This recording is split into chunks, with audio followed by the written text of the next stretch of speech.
I saw the Bigfoot. It was carrying a deer in its arms. It must have hunted it and was now carrying the hunt to its den. I will never forget that sight. But also what came afterwards. I've been flying search and rescue helicopters over the Appalachian Mountains for 12 years now. In that time, I've seen a lot of things from the air that most people never get to witness. Beautiful sunrises over ridgelines, herds of deer moving through valleys, black bears foraging in clearings. But twice in my career, I saw something that I still can't fully explain. Something that changed everything I thought I knew about those mountains. The first time was in late October during a routine patrol. I was flying low over a remote valley when I spotted a massive figure walking upright through a clearing. At first I thought it was a person, maybe a hunter. But as I circled back for a better look, I realized this was no human. The creature stood at least 8 feet tall, covered in thick, brownish fur, and it was carrying a full-grown deer across its shoulders like the animal weighed nothing at all. The deer was clearly dead, its neck broken, limbs hanging limp. I lowered my altitude to maybe 300 feet, close enough to see details. The Bigfoot stopped walking and turned its head to look directly up at me. Even from that distance, I could see its face.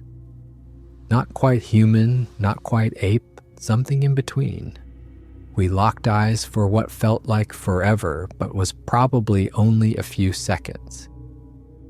Then the Bigfoot just continued walking, completely unbothered by the helicopter hovering overhead. It disappeared under the heavy tree canopy, and I never saw it again that day. That was the moment everything changed for me. Before that day, I would have laughed if someone told me Bigfoot was real. I would have dismissed it as folklore, stories made up around campfires. But you can't unsee something like that. You can't explain it away when it's right there in front of you, as real as the helicopter you're sitting in.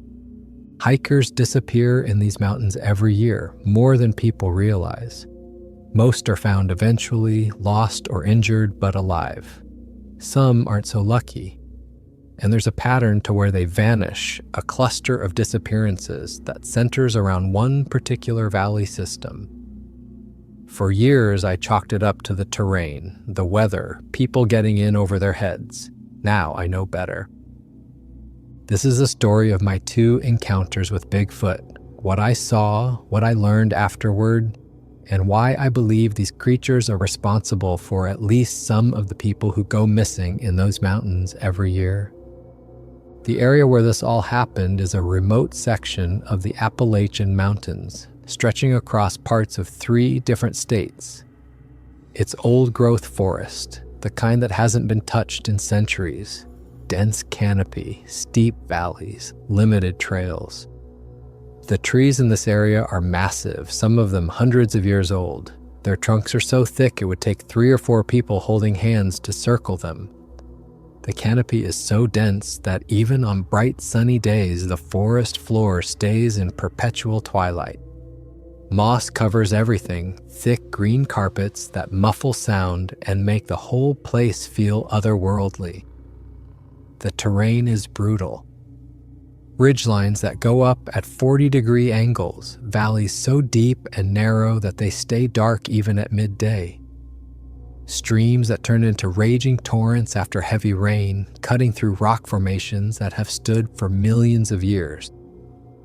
It's the kind of wilderness that demands respect and punishes mistakes. The park itself covers thousands of acres, most of it completely untouched wilderness. There are a few established trails for experienced hikers, but the vast majority of the area is backcountry. No roads, no cell service, no infrastructure.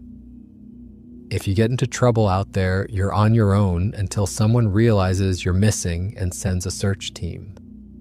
By then, it might be too late. It's popular with serious hikers and hunters, people who know what they're doing, but it's also known locally for disappearances.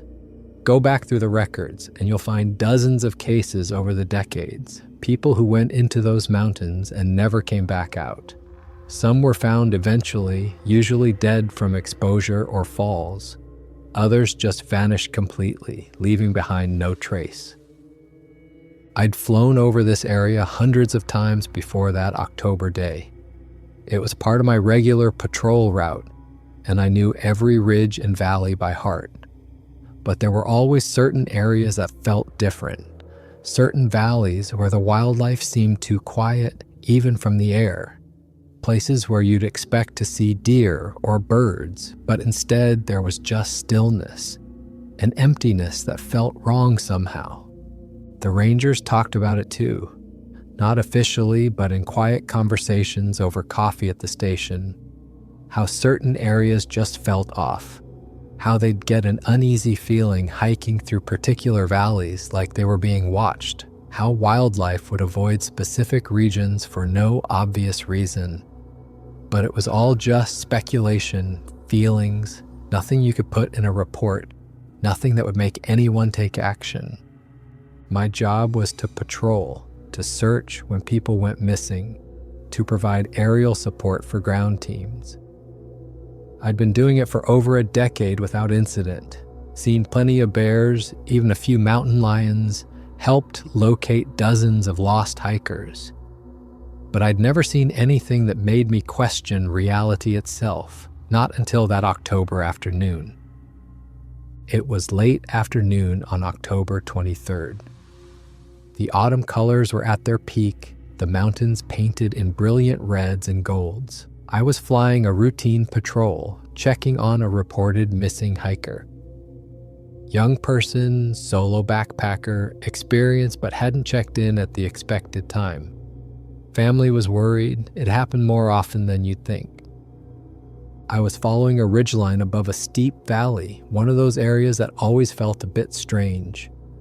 The sun was getting low, that golden late afternoon light cutting through the trees at an angle.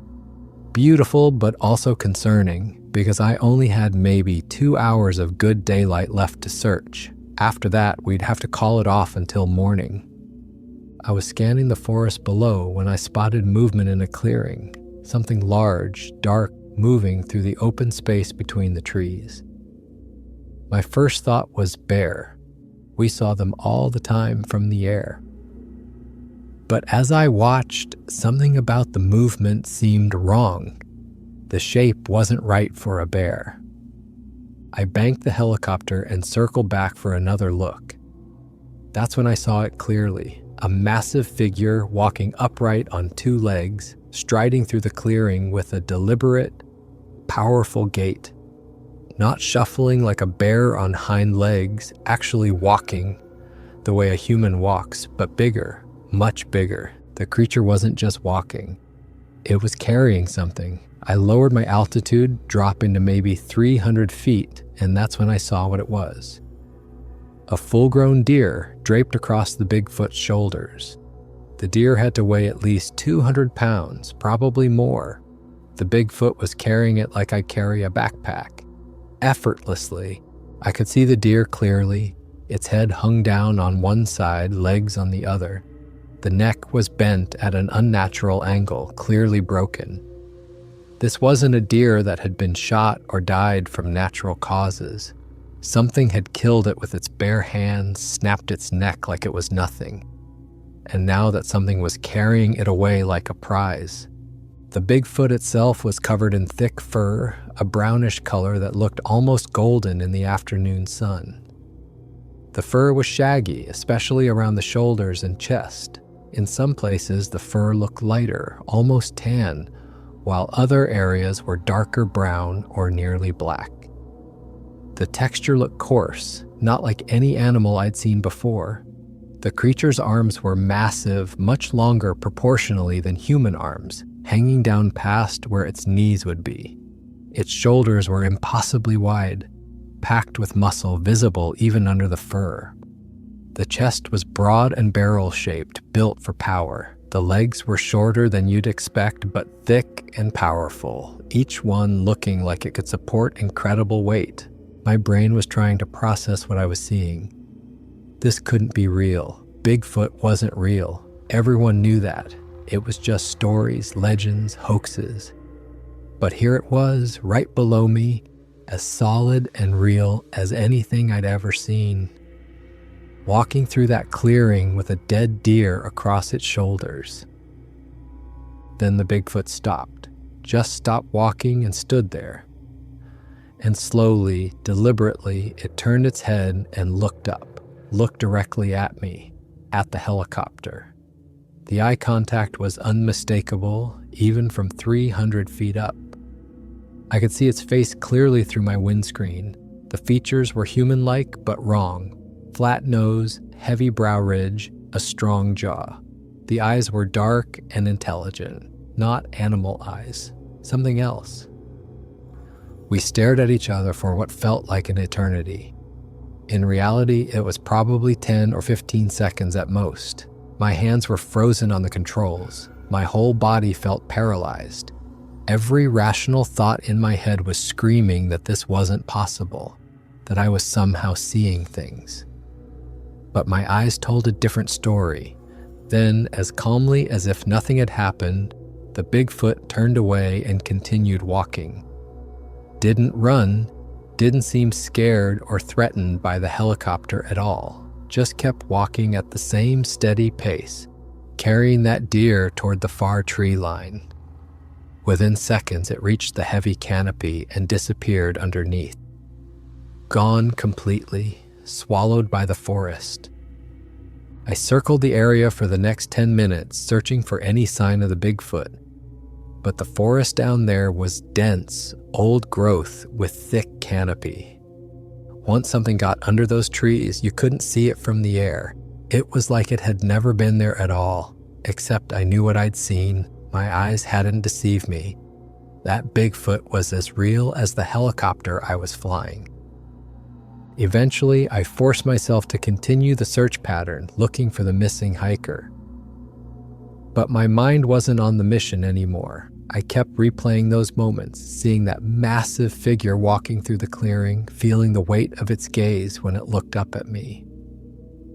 The rest of the patrol was a blur. We found the hiker the next day, safe and just off trail, but I barely remember any of it. Back at base, I sat in the helicopter for a long time after landing, trying to decide what to do. Should I report what I'd seen, put it in the official log? I knew what would happen if I did. People would think I was crazy. Some would laugh. Others would be concerned about my mental state, whether I was fit to keep flying. My career could be over. I compromised, told my supervisor I'd seen something unusual in that valley, didn't specify what. He barely looked up from his paperwork, just said it was probably a hunter packing out a kill. But I knew the difference. I knew no human could carry a full-grown deer like that, walking upright through rough terrain like it weighed nothing. No hunter would be that deep in that particular valley either. Everyone local knew to avoid that area. That night, I couldn't sleep. Every time I closed my eyes, I saw that Bigfoot looking up at me. Saw the intelligence in its eyes, the calm way it regarded the helicopter before going about its business. This wasn't some dumb animal. This was something smart, something that understood what it was seeing, and something that clearly wasn't afraid of humans or our machines. Over the next few days, I couldn't stop thinking about what I'd seen. It consumed me. Every quiet moment, my mind went back to that clearing, that creature, that deer. Finally, about a week later, I told the full story to a few other pilots I trusted. Figured if anyone would understand, it would be them. They'd spent as much time in the air over those mountains as I had. The reactions were mixed. A couple guys laughed, thought I was pulling their leg, made jokes about me seeing things, needing a vacation. One pilot just went quiet and changed the subject quickly. But there was one older pilot who'd been flying these mountains for over 20 years. He pulled me aside afterward and told me he'd seen strange things too. Never anything as clear as what I described, but shadows in the forest, movements that didn't make sense, massive shapes glimpsed and then gone. I asked him why he'd never reported it. He looked at me like I was naive, said official reports were career suicide. said he'd seen 2 other pilots lose their jobs after reporting unusual sightings. One got quietly forced into retirement, the other was transferred to a desk job until he quit. The message was clear: keep your mouth shut about anything that doesn't fit the normal narrative. So that's what I did. Stop talking about it, stop trying to convince anyone. But I also stopped being able to ignore it. Every flight over those mountains, I was watching, scanning the valleys, the clearings, the tree lines, looking for any sign of that Bigfoot or others like it. Most days I saw nothing. But sometimes I'd spot movement that seemed wrong, shadows that moved against the wind, shapes in the forest that disappeared when I circled back. I realized I was on my own with this. No one was going to believe me without proof. And even if they did believe me, they wouldn't do anything about it. Officially, Bigfoot didn't exist. Officially, those mountains were just wilderness, nothing more. The truth was something else entirely. But the truth wasn't going to show up in any report I filed. I'd have to find my own answers. A week after my encounter, I convinced 2 rangers to hike into the area with me. I'd marked the exact location on aerial photos, pointed out the clearing where I'd seen the Bigfoot. The rangers were skeptical, but agreed to check it out. They'd heard stories about that valley, locals who refused to hunt there, hikers who reported feeling watched. They were curious, even if they didn't admit it. The hike took most of a day. The terrain was brutal, exactly as rough as it looked from the air. Steep climbs, thick underbrush, streams to cross. By the time we reached the area, it was mid-afternoon and all 3 of us were exhausted. But as soon as we got close, we all noticed it. The forest was too quiet. No birds singing, no squirrels rustling in the branches. Just silence. One ranger looked at the other and said what we were all thinking. This wasn't normal. Wildlife doesn't just disappear like that. Something had made this area dead silent. Something that made every living creature want to be somewhere else.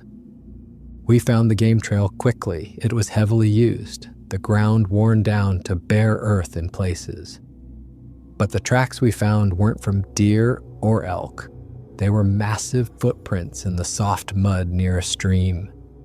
At least 18 inches long, maybe longer, 5 toes. Human-like in shape, but huge. The prints were fresh too, no more than a day or 2 old based on how crisp the edges were. The rangers both knelt down to examine the prints more closely. One of them pulled out a measuring tape, 18.5 inches long, 8 inches across at the widest point. The other ranger was quiet for a long time, just staring at the tracks. Finally, he said he'd seen prints like this before, years ago, in another part of the forest. Never knew what made them. Never reported them either, because who would believe it? We followed the trail deeper into the valley. Every 100 yards or so, we'd find more prints, sometimes single tracks, sometimes what looked like multiple individuals. The Bigfoot clearly used this area regularly. This was their territory, their hunting ground. Then we found the kill sites, bones scattered across a small clearing, picked clean, a deer rib cage, the bones broken and splintered, not cracked the way a bear would do it. These bones were broken with massive force, snapped in half to get at the marrow inside, the kind of strength that went beyond what any known animal could do. We found 3 different kill sites in that valley, all within a quarter mile of each other. All of them showed the same pattern, large prey animals killed and processed with brutal efficiency. Bones broken in ways that suggested incredible strength, and everywhere, those massive footprints. The structures were the strangest part. Large sticks and branches arranged in formations, leaned against trees in deliberate patterns. Some of them were over 10 feet tall, made from logs that would have taken multiple people to lift. They weren't natural. No wind or falling tree could create formations like that. And they weren't made by humans either. No reason for anyone to build stick structures this deep in the wilderness. One ranger admitted he'd seen these structures before too in other remote areas, always wondered what made them. Other rangers had theories, everything from bored hikers to some kind of natural phenomenon. But looking at them up close, knowing what we knew now, the answer seemed obvious. The Bigfoot made them. But why? Territory markers, shelters, communication? We had no idea. As we explored deeper, we found a depression in the leaves and moss, a large area, maybe 8 feet long and 4 feet wide, where something heavy had been lying down. The ground was compressed, the moss flattened. Around it, more of those massive footprints. This was a resting place, somewhere the Bigfoot came to sleep or rest. The smell hit us when we got close to the depression. Musty, animal-like, but not quite. Strong and pungent. Not like a bear den or any other animal smell I'd encountered. Something else. Something that made the hair on my neck stand up. One ranger covered his nose and backed away quickly. The other just stared at the depression, finally accepting what we were looking at. By now the sun was getting low. The valley was already in shadow, the temperature dropping fast. Both rangers agreed we needed to leave before dark. No one wanted to be in this valley after sunset. The feeling of being watched was overwhelming now. Every crack of a branch, every rustle in the undergrowth made us jump. We took photos of everything, the footprints, the bone piles, the stick structures, documentation that proved something lived here, something big and powerful. But we all knew we couldn't report this officially. Without actually seeing the creature, we had no real proof, just circumstantial evidence that could be explained away or ignored. We hiked out quickly as the sun set behind the mountains. None of us talked much. We were all processing what we'd found, what it meant. All three of us agreed on one thing. Something large and intelligent lived in that valley. Something that had managed to stay hidden from the modern world. And something that was clearly territorial, clearly dangerous if provoked. Back at base, I couldn't let it go. I started pulling old missing persons reports for the area, going back years. The Park Service kept detailed records of every search operation, every hiker who'd gone missing. I spent days going through the files, marking locations on maps, looking for patterns. What I found was disturbing. Over the past 8 years, 17 hikers had vanished within a 5-mile radius of that valley. 17 people who went into those mountains and never came back. All of them were experienced hikers, people who knew what they were doing. None of them were beginners who'd gotten in over their heads. Most of them were never found at all. No bodies, no gear, nothing. They just disappeared completely, as if they'd never existed. 3 were eventually found dead, the causes listed as falls or animal attacks. But when I looked at the details, things didn't add up. The bodies were found miles from their last known positions, in areas that made no sense. How does someone fall and end up 3 miles from the nearest cliff? I created my own map, marking each disappearance with a pin. The cluster was obvious when you looked at it this way. All of them centered around the same valley system, the same area where I'd seen the Bigfoot. The same area where we'd found all that evidence. This wasn't coincidence. This was a pattern. I brought the map to the rangers who'd hiked with me. They stared at it for a long time without saying anything. Finally, one of them pointed out that they'd noticed the pattern years ago. But what could they do? They couldn't close the entire area based on suspicion. People had a right to hike these mountains. And without proof of what was actually happening, there was nothing to report. They did what they could, increased patrols in the area, posted warnings about dangerous wildlife, tried to discourage solo hiking in that particular valley system. But it didn't stop people from going missing. It didn't stop the Bigfoot from defending its territory, because that's what I believe was happening now. These creatures weren't hunting humans for food. They were removing threats from their home. The hikers who disappeared were the ones who went deepest into the backcountry, the ones who ventured off established trails, who camped in remote valleys, the ones who unknowingly entered Bigfoot territory and didn't leave fast enough. Some probably never even saw what took them. Others might have had just seconds of terror before it was over. I knew I couldn't prove any of this, couldn't make anyone believe it without more evidence. But looking at that map, seeing all those pins clustered around that one valley, I knew I was right. Bigfoot was real. It lived in those mountains. And it was responsible for at least some of those missing hikers, maybe all of them. I started visiting the small towns around the mountains, places with populations under 1,000, towns that had been there for generations, the kind of places where everyone knows everyone and outsiders are noticed immediately. I figured if anyone had seen these creatures, it would be the locals, the people who'd spent their whole lives in the shadow of those mountains. I was right. I'd go into diners, gas stations, general stores, strike up conversations with older folks, ask casual questions about the forests. Did they ever see anything unusual out there? Any strange animals? At first, people were guarded, but once they realized I wasn't some tourist looking for entertainment, they opened up. An old man in a diner told me he'd seen one back in 1973 while hunting. He'd been tracking a buck when he noticed something watching him from across a creek. At first, he thought it was another hunter, but when he raised his hand to wave, the figure stood up from behind a fallen log. It was massive, covered in dark fur, easily 7 or 8 feet tall. They stared at each other for about 5 minutes. Then the Bigfoot just turned and walked away into the forest. The man never went hunting in that area again.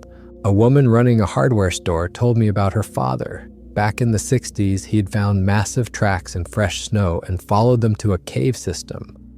When he got close, he heard something breathing inside. Deep, heavy breaths that echoed out of the darkness. He didn't stick around to see what it was, just ran back to his truck and never went near those caves again. A retired logger told me about an incident in 1985. His whole crew was working a section of forest when they all saw it at the same time. A huge figure standing on a ridge above them, just watching. It stood there for maybe 10 minutes while the crew stared back, too spooked to keep working. Finally, it turned and disappeared over the ridge. The logging company tried to send them back the next day, but every single man refused. They never worked that section of forest again. A hunter told me he'd found a deer carcass hanging in a tree, about 12 feet off the ground. The deer had been torn completely in half at the midsection, not cut, torn, the kind of strength that went beyond any predator he knew. He took photos, showed them to wildlife experts. No one could explain it. No bear could do that. No mountain lion. Eventually, he stopped asking questions and just accepted that something out there was far stronger than any known animal. The stories kept coming. Every person I talked to had either seen something themselves or knew someone who had. A figure in the woods, massive tracks, strange howls at night, trees knocked down that no storm could explain. The accounts were remarkably consistent across decades. Large, bipedal, covered in dark fur, intelligent enough to avoid humans, but territorial enough to chase people out of certain areas.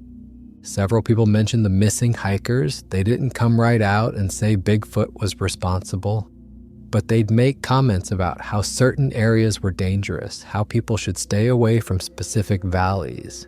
When I pressed them on why, they'd just shrug and say it was common knowledge around here. Smart locals didn't go into those parts of the mountains. I asked why no one reported their sightings to authorities. The answers were always similar. Who would believe them? They'd be laughed at, dismissed as crazy.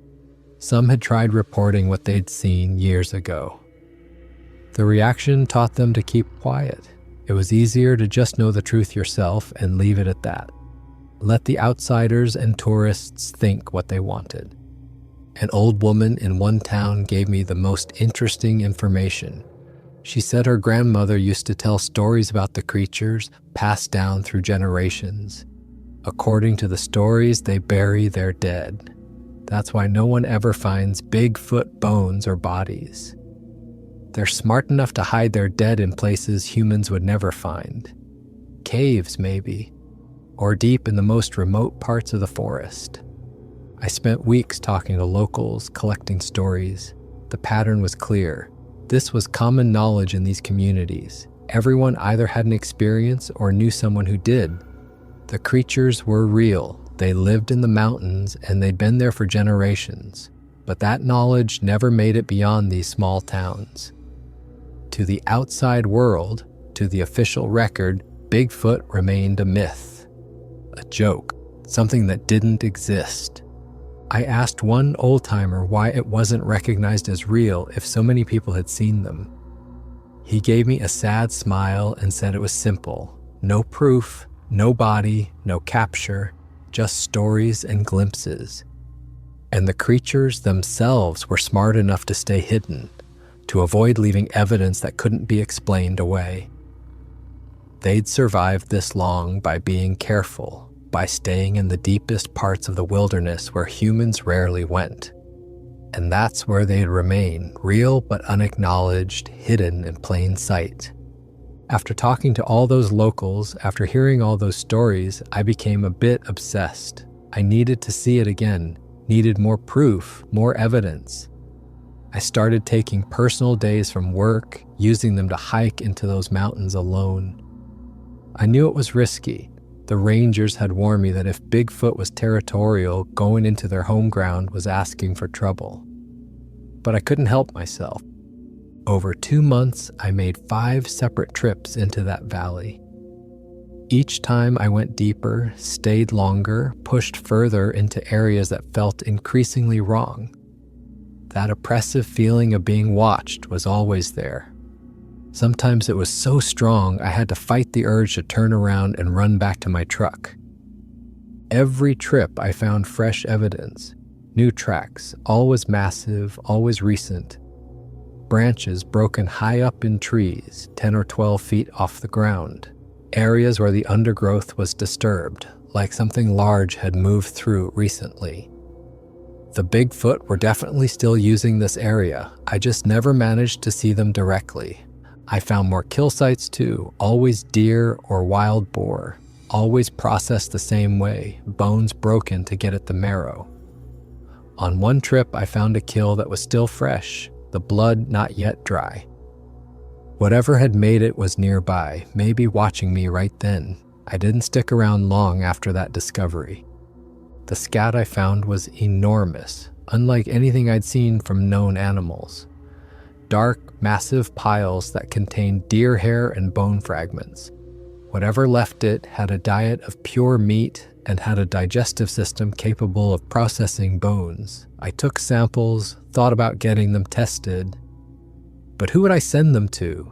Who would take me seriously? I started hearing the wood knocks the rangers had told me about. Deep, resonant sounds that echoed through the valley, like someone hitting a tree trunk with a large branch. One knock, then silence, then another knock from a different direction. I'd read about this, how Bigfoot supposedly communicate across distances by knocking on trees. Hearing it in person was eerie. The sounds carried for miles. I found more of those stick structures. Some of them seemed deliberately placed in my path, like they'd been put there recently. Fresh break patterns on the branches, no weathering. One structure was directly across a game trail I'd been using. I had to walk around it. The message felt clear. This was a boundary marker, a warning that I was entering territory where I wasn't welcome. A local tracker I met in town explained it to me. The stick structures were territorial markers. When Bigfoot wanted to warn others away, they'd build these formations. The bigger and more elaborate the structure, the stronger the warning. Some of the ones I'd found were massive, built from logs that must have weighed hundreds of pounds. The amount of effort that went into them suggested I was pushing into core territory, places the Bigfoot really didn't want humans to be. By my 5th trip, I was starting to feel like I was being tolerated rather than truly undetected. Like the Bigfoot knew I was there, knew I kept coming back, and were deciding whether to chase me off or let me wander around.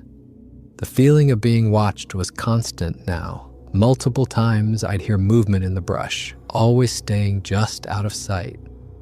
Once I saw a shadow slip between trees about 50 yards away, too large and moving too fast to be anything I could identify. I knew I was pushing my luck. Knew that eventually my presence would be seen as too much of an intrusion and something would happen. But I couldn't stop. The obsession had taken hold. I needed to see one again, needed that encounter that would prove to myself I hadn't imagined the first one. So I kept going back, kept hiking deeper, kept tempting fate. The second encounter happened in early December on what would be my last solo trip into that valley. It was the coldest day yet, snow on the ground from overnight flurries. I'd started the hike just before dawn, wanting to catch the Bigfoot during their most active period. The forest was beautiful in the pre-dawn light, everything covered in a thin layer of white.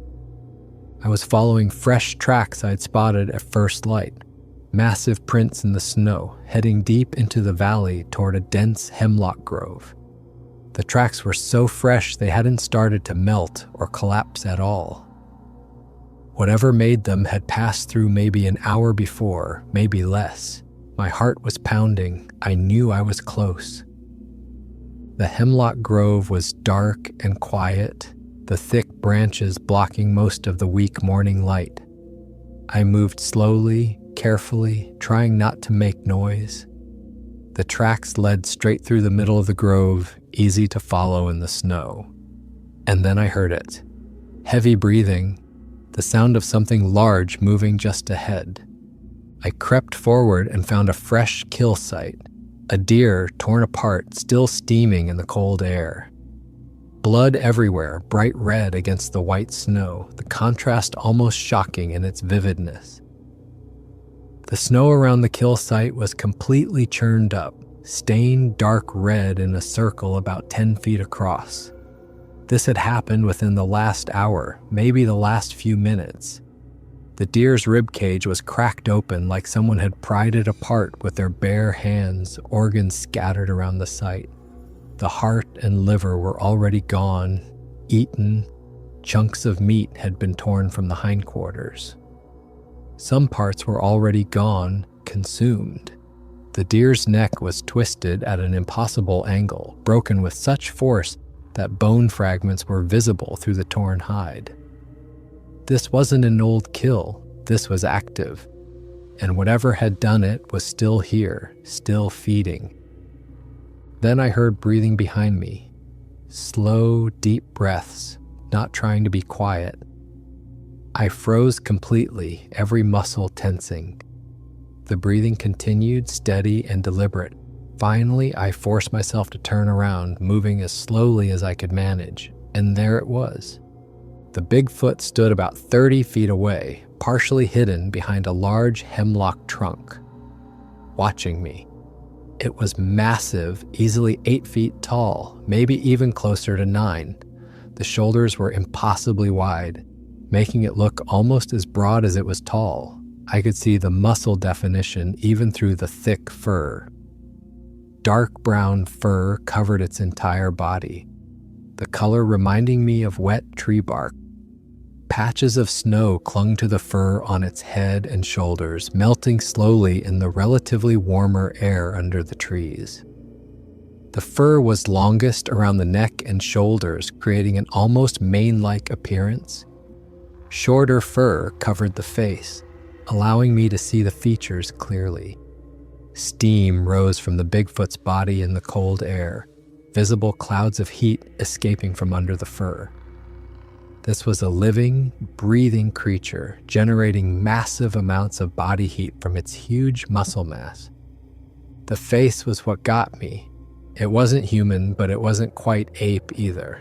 something in between, something that didn't fit into any category I knew. Flat nose, broad and wide with flared nostrils, breathing out visible puffs of steam in the cold air. Heavy brow ridge that shadowed the eyes, giving the face a stern, powerful appearance. The cheekbones were high and prominent. The jaw was massive, square and strong, built for crushing bone. But the eyes themselves were intelligent, focused, studying me with clear intent and awareness. Not animal eyes, not human eyes either. Something more, something different, something that showed thought, consideration, decision-making happening behind them. The Bigfoot was holding part of the deer carcass, a section of hindquarter. Blood dripped from the meat, dark drops hitting the snow. Its hands were enormous, fingers thick but clearly dexterous. The nails were dark and worn, like tools used for digging and tearing. This was a creature that lived by its strength, that took what it needed from the forest through sheer physical power.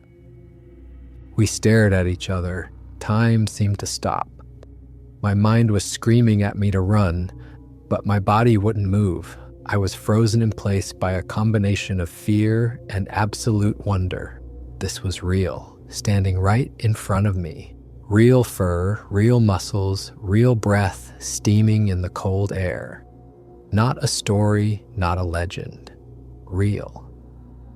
The staring contest lasted maybe 30 seconds but felt like forever.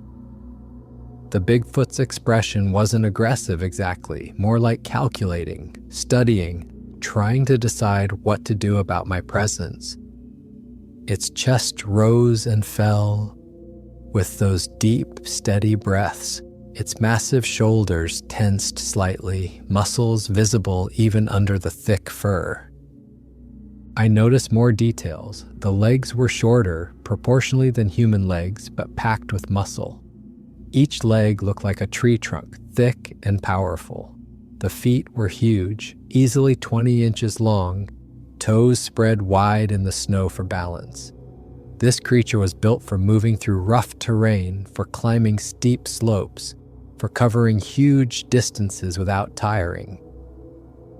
Finally, the Bigfoot made a sound, a low rumbling that came from deep in its chest, not quite a growl, more like a warning, the kind of sound that makes every animal instinct in your body scream danger.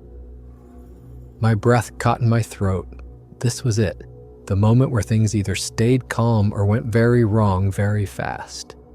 The Bigfoot took one step toward me. Just one step, but it was enough. Enough to show me how fast it could move if it wanted to. Enough to demonstrate that I was in its territory, at its mercy. I took an instinctive step backward, my foot crunching in the snow. The Bigfoot stopped and seemed to study my reaction. Then, apparently satisfied with whatever point it had made, the Bigfoot turned. Just turned and walked away, still carrying that chunk of deer. It didn't run, didn't rush, just walked calmly into the forest, moving through the dense undergrowth like it wasn't even there. Within seconds, it had disappeared completely, silent as a shadow. The only sound was my own ragged breathing and the pounding of my heart.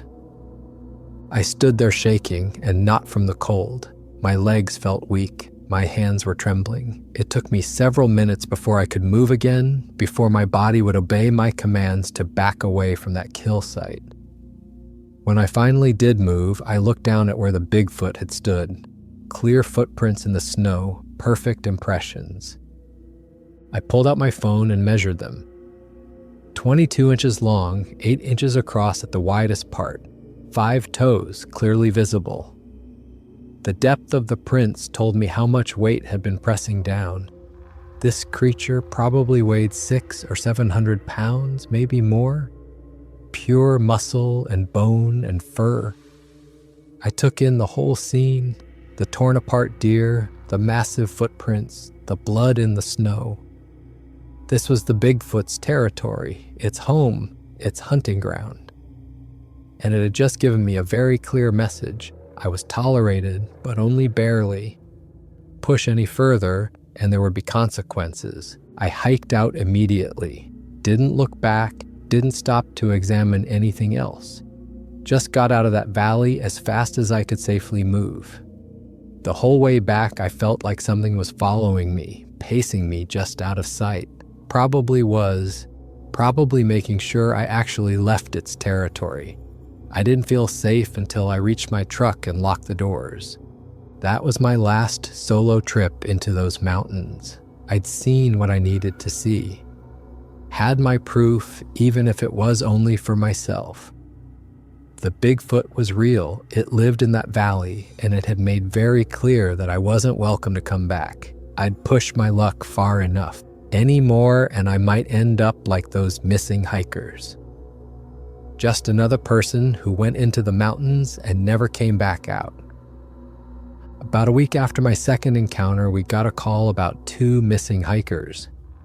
Young couple, both experienced, last seen 4 days earlier heading into the same general area I'd been exploring.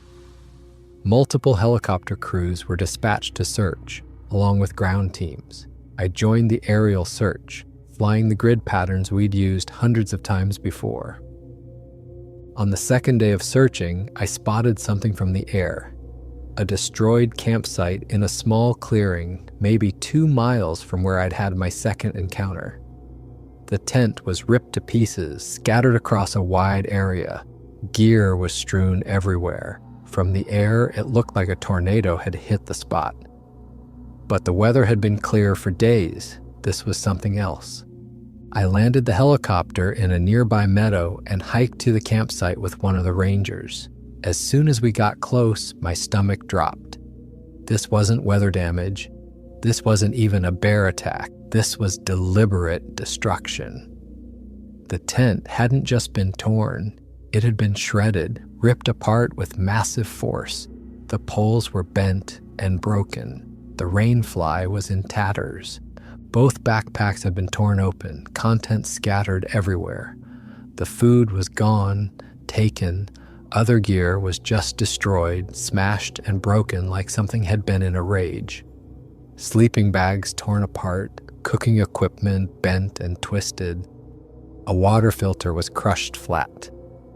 This was methodical destruction. Signs of struggle were everywhere. The ground was torn up, deep gouges in the earth like something had been dragged. Branches on nearby trees were broken at heights of 7 or 8 feet. Blood on some of the rocks, not a lot, but enough to be concerning.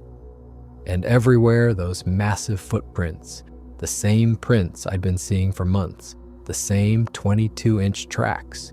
The ranger and I followed the trail that led away from the campsite. It was easy to follow. Heavy drag marks in the leaves, 2 parallel trails leading deeper into the forest. My mind didn't want to accept what I was seeing, but the evidence was clear.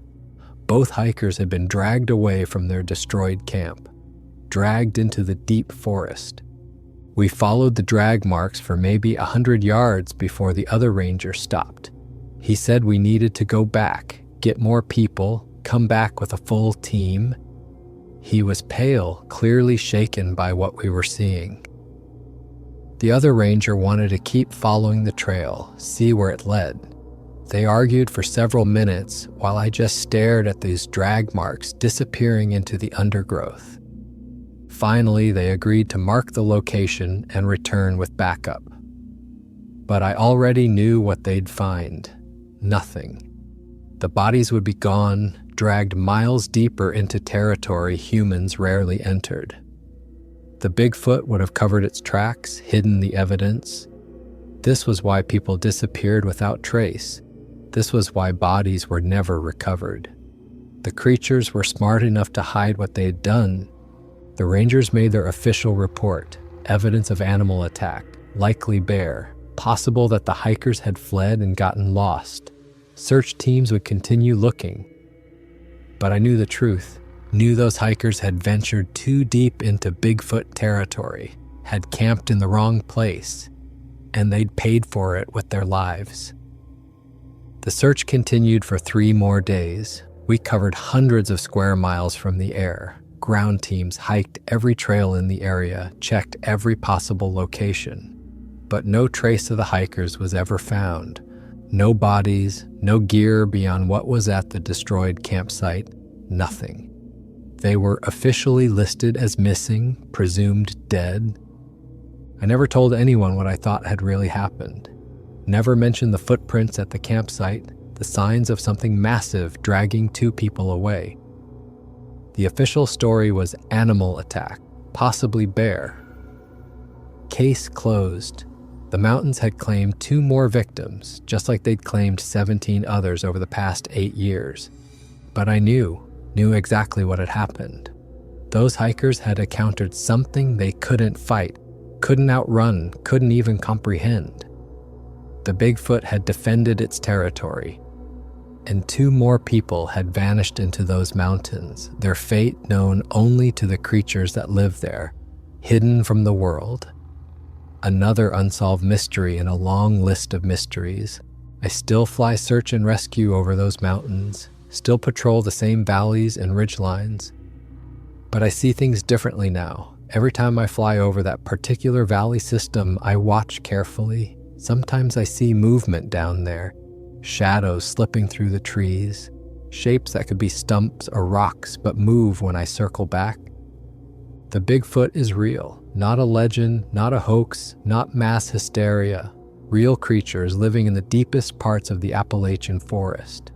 Probably not just 1 or 2 individuals, probably families, groups, populations that have survived by being smart enough to stay hidden. They've learned to avoid humans, to stay in areas we rarely visit. But they've also learned to defend their territory when necessary.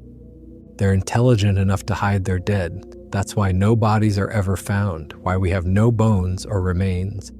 They bury them or hide them in caves, in places humans would never think to look. They're smart enough to know that leaving evidence would bring more humans into their territory, so they cover their tracks, they hide, they survive. Most of the time they avoid us completely. Most hikers who pass through their territory never even know the Bigfoot are there. But some people go too deep, set up camp in the wrong valley. And those people don't always come back. The pattern has been there for decades, visible if you know what to look for. But officially, it remains unexplained. I understand now why it's not officially recognized. There's no proof that would satisfy the skeptics, no body to examine, no creature to capture and study, just stories and tracks and fleeting glimpses. My 2 encounters, as real and clear as they were to me, don't mean anything to someone who wasn't there. Photos and footprints can be faked. Eyewitness accounts can be dismissed. So the Bigfoot remains in the shadows, unacknowledged by science, dismissed by mainstream society. But known to the people who live around these mountains, known to the locals who've seen the tracks, heard the howls, felt the presence of something large and intelligent watching from the forest. They know the truth. They just also know that speaking it brings nothing but ridicule. People still hike those mountains, despite the warnings, despite the disappearances, despite the stories. The lure of wilderness is too strong, and most of them are fine. Most of them stay on established trails, camp in designated areas, never venture into the deep backcountry where the Bigfoot live. But some don't. Some push deeper, seeking solitude or adventure. And the pattern continues. I don't go into that valley anymore. Saw what I needed to see, got as close as anyone safely can. The Bigfoot made it clear that I'd reached the limit of their tolerance. Push any further and I'd become another statistic, another missing person whose fate would remain a mystery. I'm not willing to take that risk. The mountains keep their secrets. The Bigfoot remains hidden, living in the spaces we don't go, surviving in the shadows of the modern world. To most people, they're still just legends, stories told around campfires, something that doesn't exist. But to those of us who've seen them, who've looked into their intelligent eyes and felt the weight of their presence, they're as real as the sun rising over those ridgelines every morning. That's my story. 2 encounters with Bigfoot in the Appalachian Mountains. Clear sightings that I'll never forget, no matter how many years pass. Evidence that convinced me these creatures are real, are territorial, and are probably responsible for at least some of the missing hikers over the years. Believe it or don't, I know what I saw, and I know enough to stay away from that valley now. Some secrets are best left in the shadows where they belong. For more interesting stories, check this out.